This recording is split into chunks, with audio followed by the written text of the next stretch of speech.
ഒരു നല്ലൊരു കോഴ്സ് പഠിച്ച് പ്രാക്ടീസ് ചെയ്താൽ മാത്രം നിങ്ങൾ ഒരു പ്രൊഫഷണൽ ട്രേഡർ ആകില്ല, പ്രോഫിറ്റബിൾ ട്രേഡർ ആകില്ല. എന്തുകൊണ്ടെന്നാൽ മാർക്കറ്റ് മൂവ് ചെയ്യാനായിട്ട് ഒരുപാട് റീസൺസ് ഉണ്ട്. ആദ്യമായിട്ട് ട്രേഡിംഗ് തുടങ്ങിയത് തന്നെ ന്യൂസ് ട്രേഡിംഗിൽ നിന്നാണ്. ന്യൂസ് പോസിറ്റീവ് ആണെങ്കിൽ ബൈ ചെയ്യും, ന്യൂസ് നെഗറ്റീവ് ആണെങ്കിൽ സെൽ ചെയ്യും. ഇവിടെ ട്രാപ്പുകൾ വന്നതോടെ പാറ്റേൺസിലേക്ക് വന്നു. ഒരു പർട്ടിക്കുലർ പാറ്റേൺ രൂപപ്പെട്ട് കഴിഞ്ഞാൽ ആൾക്കാർ മാർക്കറ്റിൽ ബൈയും സെല്ലും ഇടാൻ തുടങ്ങി. അതുപോലെ തന്നെ സപ്പോർട്ട് റെസിസ്റ്റൻസ്, ബാങ്കിന്റെ സ്ട്രാറ്റജി, ഇൻവെസ്റ്റേഴ്സിന്റെ സ്ട്രാറ്റജി, പെട്ടെന്ന് തന്നെ ട്രേഡിംഗ് പഠിച്ച് ഒരു പ്രോഫിറ്റിൽ എത്താൻ ആഗ്രഹിക്കുന്ന എല്ലാ ആൾക്കാരും ചൂസ് ചെയ്യുന്നതാണ് ഇൻഡിക്കേറ്റേഴ്സ് ട്രേഡിംഗ്. ഒരു ഇൻഡിക്കേറ്ററിന്റെ സഹായത്തോടെ മാർക്കറ്റ് എങ്ങോട്ട് മൂവ് ചെയ്യുന്ന അവർ മനസ്സിലാക്കും, അതനുസരിച്ച് അവർ ബൈയും സെല്ലും ഇടും. ഇങ്ങനെ ഒരുപാട് സെറ്റപ്പ് മാർക്കറ്റിലുണ്ട്.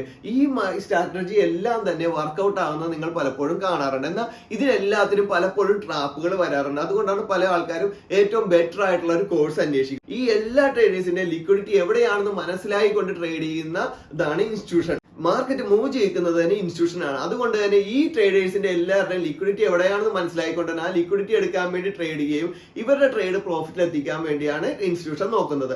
അപ്പൊ ഈ എല്ലാ സെറ്റപ്പും മനസ്സിലാക്കിക്കൊണ്ട് ട്രേഡ് ചെയ്താൽ മാത്രമേ നിങ്ങൾക്ക് നല്ലൊരു പ്രോഫിറ്റിലാകാൻ പറ്റുള്ളൂ. അപ്പൊ നിങ്ങൾ എങ്ങനെ കോഴ്സ് എടുക്കണമെന്ന് വെച്ച് കഴിഞ്ഞാൽ ഇതെല്ലാ സെറ്റപ്പും പ്രാക്ടീസ് ചെയ്ത് നല്ലൊരു പ്രോഫിറ്റിൽ പോകുന്ന ഒരു മെന്ററിന്റെ അടുത്ത് കോഴ്സ് എടുത്ത് പ്രാക്ടീസ് ചെയ്താൽ മാത്രമേ നിങ്ങൾ ഒരു പ്രോഫിറ്റബിൾ ട്രേഡർ ആകുള്ളൂ. ഇങ്ങനെ നിങ്ങൾക്ക് പ്രോഫിറ്റബിൾ ട്രേഡർ ആകാനായിട്ട് നിങ്ങൾക്ക് എന്നെ ബന്ധപ്പെടാം.